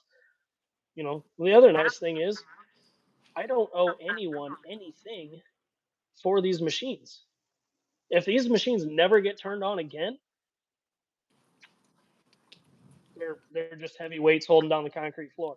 I don't have a monthly payment on any of this shit that's behind me. I don't have any open accounts anywhere. I don't have any open credits anywhere. I don't have to turn these back on. So it sucks to even have to think that or say it out loud. But when like I said, these guys are just straight going down the TGH catalog, and Dude, it's pretty bad. if they did that to us, I mean, Oh yeah, like the price of which they could use Chinese aluminum, carbon fiber, all that. There's no way in heck we can compete. I mean, no, there's already vendors out there that have such a crazy margin on their stuff because their stuff is sourced from there already. Imagine the supplier putting that for sale. yeah, That's what's kind of scary, and that just like kind of takes that'd take the wind out of my sails. Honestly, I'd be like, all right, well, I'll just guess get into a different hobby. yeah, But it is cool to yeah. see. I do see on like the fan page some kind of hoofy stuff like that, and people kind of like scold that person. So there is that kind of thing in the community. To an Hopefully, extent, yes, yeah, hopefully it doesn't like. I hate to see it get rude, but man. At a point, it's people almost aren't gonna have afraid to to be. call people out. Yeah, like I said, I wouldn't manufacture the case of that transfer case for what they're asking for the whole thing, and Chris told me he can't buy the gears that go inside it for what they're asking for the whole thing. And when you Yeah. think about those two specific quotes, that'll tell you the quality of the rest of the product. I mean, it has to. And It cannot be a quality product. It just simply can't. what I was talking about earlier, when I just traveled 8 and for you 12 hours 12 and you get hours on each you way. start that first gate, you think you're gonna want to be depending on that? No, I want I want something that is rock solid that I know isn't gonna strip out Not or only that, not only that, but the designer was standing next to me on course. he was helping If you winch I up had the gate. had an issue, if I had an issue Yeah. with that part, he would have taken that part out of his truck and put it in mine. China ain't coming to these events to do that for you. Yeah. Well, Chris dropped actually, everything he was doing to help multiple people rebuild drive shafts on course. That ain't fucking happening with Chinese manufacturers. They are not coming to these events and they're not doing that. They're not you going to park their trucks out for you on course. They're not going to help you. They're not going to run back to the pits and grab parts bins from whom the fuck ever and come back to help you build your shit on course. They're not. actually just to tell you how cool Chris was. I was like, "Hey Chris, I need a fair lead for the bumper." He ran and grabbed a winch fair lead, and then he's like, "We'll settle up later." I still owe Chris for that. So Chris, let me know what I owe Yeah, you for that thing. I he Deluxe. boogied I he owe. boogied back to his car just to get that one part for me. Yeah, JJ brought me a set of shocks for my 18 scale Capra, which he still hasn't billed me for. JJ, if you're still in here, you have not sent me a bill yet for that. I need to pay you for those. Again, that these knockoff people are not bringing you parts to events. It's just it's just not happening. So quit. We can't support these other. We just can't. West, don't give in. I need Trace for TGH season 2. We'll have to change the design up. So it is what it is. The unfortunate part, like I said, unfortunately right now they're just targeting TGH, and I can only imagine who's next. You know, what company is going to be the next one that they go straight down? Will it be us? Will it be G Speed? Will it be IERC? Will it be Deluxe? I mean, I can see it coming now. $25 sets of DravTech knockoffs, like, and they'll flood the market. Not that I ever want to see that happen. It's not what I want, but I could. If these guys just start going down other catalogs, I don't Yeah, know. big bummer. It is. So, but anyway, I think we can get off of that topic now. I didn't want to start that topic to begin with, but I felt like it needed to be I said. I could see the vein coming out. especially because Chris is in the chat here, and Yeah. we were on the phone with each other earlier today, and I have his $2,000 truck sitting in a box right next to me. So, um, yeah. Anyway, so yeah, there's 6x6 high lows on the site still. There are pro skids, mini skids on the site right now. I believe all of the carbon chassis are in inventory right now. I've got 6 sheets of carbon here to cut chassis with. I have enough Delrin here to make about 2,000 skids. It's a lot. Assuming you don't have the wrong bit chucked up. I can't believe you just jinxed me. What a dick. So those 100 skid plates that I boogered are still on my workbench. Trash. All right, I know what I'm doing when I get up there. They're usable for me or you. Like, you just run the M3 set screw in for the links, and then I bought a box of M3.5 hardware. Spend money If for you use 3.5 hardware through the side of the chassis rails into the skid, they hold great. And these will hold the set screws in, for the links. So, You know what? That's not a bad because however, I don't ever sell like melded frames. So if I drill them out to 3.5 or whatever, then so be it. send the hardware with. But then the issue is then people have to drill the frame rails and they have to drill whatever sliders they have. And I don't ever see it's going to take me a long time to build 60 trucks or 100 trucks or however many skids are still on that bench. I think there's 100. There may only be 60 over there. I might have thrown one stack of them away or 2 stacks of them away. I think they're in stacks of 20. I may have thrown 2 stacks away. So there might be only 60 over there, but it's still a damn lot of wrong skids.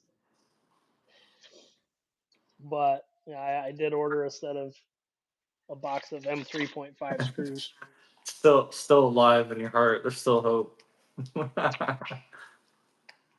It's just it was Actually, about a $4,000 oops. when it happened. So it's a good thing to keep around because you look at it and you're like, okay, I'm not. I threw that bit straight in the trash. Oh, okay. That's right. I'm sure there will be a time when I need that drill bit. And what happened was I drilled the skids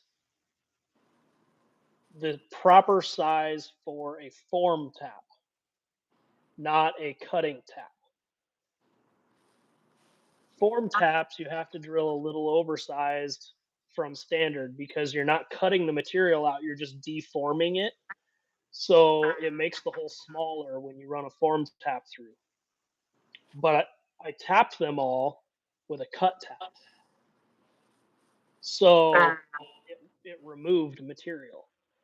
So then, even trying to run a form tap back through it, it had already removed the material that it would have normally deformed. So there virtually is no thread engagement. You can push an M3 screw into them. So they're junk. Yeah, you were willing to take your personal wheels apart from me. Definitely not going to get that from a copycat company. Exactly. The reason we see dozens of company on alleys selling is to deter us U.S.-based manufacturers from defending it. All they have to do is change their name. So that's another thing. You'll see all these knockoffs under 7 to 10 different retail stores. They're all coming from one manufacturer, but they're selling them under 8 to 10 different names. So when you try to defend against it, even if you had a patent and big lawyers and big pockets, you can't get them all. And even if you do, they change their name, and then they just continue doing what they're doing. So Start a new storefront, yeah. Did you drive it? I gave you the Titan files to do the BRZ thing. Probably should have driven it. I did not drive it because I don't have XT30s on anything. Ooh, that's all I have is XT30. Chris, you left it with the wrong guy. Yeah. Chris, I took the wheels off of it to box it, and you are missing a top C hub screw. The knuckle to C hub pivot screw. You're missing one of those. He I took don't it remember out. which side, but it's a top one. No, I didn't take it out, but You couldn't you have are missing thrown one in there one of for him? those. If I have one sitting on the bench, I probably could. But his truck's all wrapped up nice and packed in a box, and his radio is in a box inside the box, so it doesn't get all screwed up. And like, I packed it very nicely.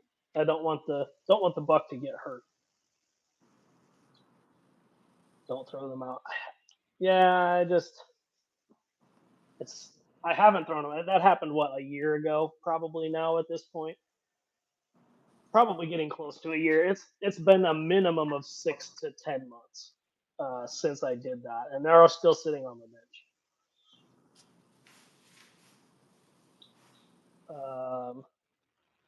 TGH, will there be any bug truck bodies coming soon? Yeah, that's a question for TGH for sure. I thought But there was rumored to be some coming. I thought we talked about that a little bit at Crawlapalooza, but I don't know what he said as far as a time frame, so I'm not going to speak on it. Yeah. Next week, what? Yeah.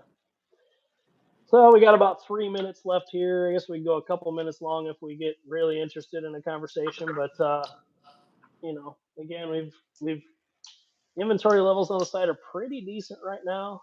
I don't believe we have like any sliders in stock, so yeah. I need to settle up with you on a bunch of orders over the last 6 or 7 or 8 or 9 days. I don't know. I need to settle up with you on that stuff, but need to get some of that stuff coming. I think I got 3 or 4 pending orders, but that's about it from today. Yeah. Any plans for a carbon fiber 6x6? Not right now. This one The reason would be the reason for that is The reason for that is that the setup that I keep on the router is set up for a specific size material. And I would have to order larger material in order to do a 6x6. But the unfortunate part is my machine is only so big. And the material I would need to order does not come in a size between what I have and what's bigger than what my machine will do. So I typically order 2 foot by 2 foot material. My machine's capable of going like 36 by 36, but you're not going to find a 36 by 36 sheet of carbon fiber. It's going to come in 4 foot by 4 foot or 4 foot by 8 foot, which means then I have to try to process a bigger sheet into a smaller sheet in house, and then I have to change the setup on the machine to all my fixturing and everything on the machine has to change for the bigger sheet. On top of the fact that I have to cut big sheets of carbon into a slightly smaller sheet of carbon. And it's the same reason I haven't done anything for the SCX6 platforms too. Is just the cost of material is high. The amount of time required to change the setup on the machine is high enough, and the processing of the material in house, I just So I could angle the chassis and cut it, you know, at an angle, but then I'm wasting a bunch of material trying to get that chassis to fit within the material I have. You're wasting a ton of material. So are we getting to that point where we have so many parts in our catalog that two people is having a hard time? Because you're about full time on this. I still have a full time job plus this. Yeah, I've considered hiring somebody here at the shop, and I've had people help me out here at the shop as like a trial employment type thing. I'll pay you cash this week if everything's working out, whatever. If you like it, if I like what you're doing, we'll. But every time I've tried to hire somebody, they either take advantage of how laid back it kind of is, or they don't pay nearly enough attention to detail when you tell them that it's important, or like when I went to Rush, Kentucky earlier this year for Ultra 4, I had a guy helping me in the shop here. And I woke up the one morning down there to a bunch of complaints on one of the pages about blown out carbon and all this other stuff. When I got back to the shop, he's like, "Man, you can cut that carbon way faster than what you had it cutting." I'm like, "No, you can't." Like, yes, it will cut faster, but it sucks. Like, what are you doing? You can't. Oh, I just this one other file he was running the G10 files cutting carbon fiber. I'm like, you can't do. It's listed as G10 and it's listed as carbon. Wow, but it cuts like 40% faster on this one. I know, but that's for cutting G10, not for cutting carbon. We're Yeah. using the same bit and the same machine. I know, but the material's different. You can't do that. So I ended up having to send out like 6 or 8 replacement chassis to people that had blown out carbon. I'm like, so shit like that happens, and Yeah. terrible. Well, SCX6 chassis. Nah, I'm good. So that I talked to Chris Schumann earlier today on the phone about the SCX6 stuff too, and I enjoy the truck so much in stock form that I I don't know. I really, really like driving that platform truck. I just do. It just works. I don't know if making it um, more comp is my thing. I have the cliffhanger body for it. I have not mounted it because I have to get rid of the inner fenders and the sliders, and I like having all that stuff. So I don't know. Doing a comp chassis just doesn't appeal to me. I just think the market's so small on that. Yeah.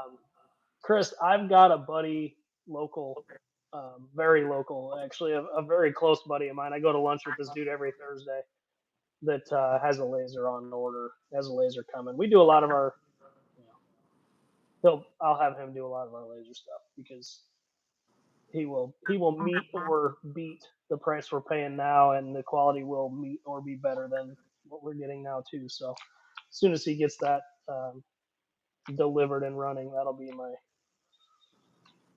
easy. So let's be proud that someone thinks our catalogs are worthy of knocking off. That's one way to look at it, man. I just hope it doesn't continue. I hope it gets shut down pretty quick, but unfortunately, I don't think it will. This shit's been happening for years. It just sucks that all of a sudden it's just like bang, bang, bang, bang. So, but anyway, I think we're gonna get off here tonight. If anybody has any questions, comments, concerns, post up in the fan page or in the comments here. We'll flip through them, read through them, whatever. Should be on next week. I don't think I have anything going on next week, so Yeah, should be back good. regularly scheduled for at least a few weeks. So programming. yeah. So all right, guys. Thanks for another awesome night. Thanks everybody for your super chats and donations and stuff. We definitely appreciate that. Thanks, Chris. Again. Yeah. Yes. Again. Lively chat. We like hang out. Yeah, exactly. So thanks everybody for hanging out, and we'll see you on the next one. Later.